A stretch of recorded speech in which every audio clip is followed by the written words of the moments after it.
News 29 Maharashtra, तुमच्या आवाजाची, तुमच्या हक्काची बातमी. रस्त्याची रखडपट्टी की घोटाळ्याचे सावट. माजी आमदारांनी उद्घाटन केलेला कुर्ली वगारा मार्ग ठरतोय जीवघेणा.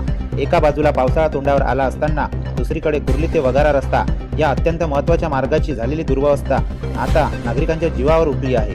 काही वर्षापूर्वी माजी आमदार संदीप दुर्वे यांच्या हस्ते या रस्त्याच्या कामाचे अत्यंत दिमागात उद्घाटन करण्यात आले होते.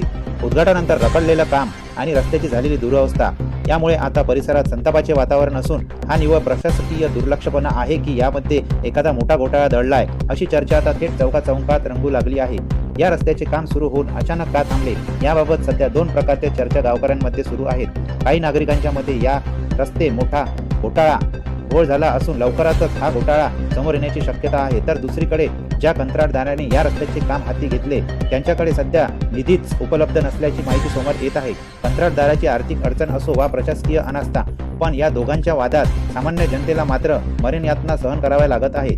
हा रस्ता केवळ दोन गावांना जोडणारा साधा मार्ग नाही, तर या भागाची आर्थिक आणि दळणवळणाची मुख्य वाहिनी आहे. कुर्ली येथे या परिसरातील मुख्य बाजार भरतो, त्यामुळे वगारा, रामनगर, मंगी, सावरगाव आणि अर्ली येथील नागरिकांना बाजारपेठेसाठी याच रस्त्याचा वापर करावा लागतो.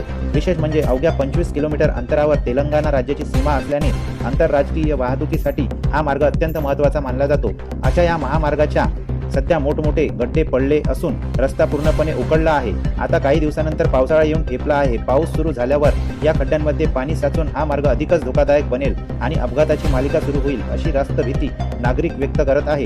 लोकप्रतिनिधींनी नारळ फोडून काम तर सुरू केले, पण आता त्याकडे पूर्णपणे डोळेझाक केली जात आहे. पावसाळा सुरू होण्यापूर्वी या मार्गाचे काम तातडीने सुरू केले नाही तर नागरिकांच्या रोषाला सामोरे जावे लागेल हे मात्र नक्की. आता लोकप्रतिनिधी आणि संबंधित विभाग या जीवघेणार ठरणाऱ्या रस्त्याकडे लक्ष देणार की आणखी एका मोठ्या अपघाताची वाट पाहणार हाच मोठा प्रश्न आहे.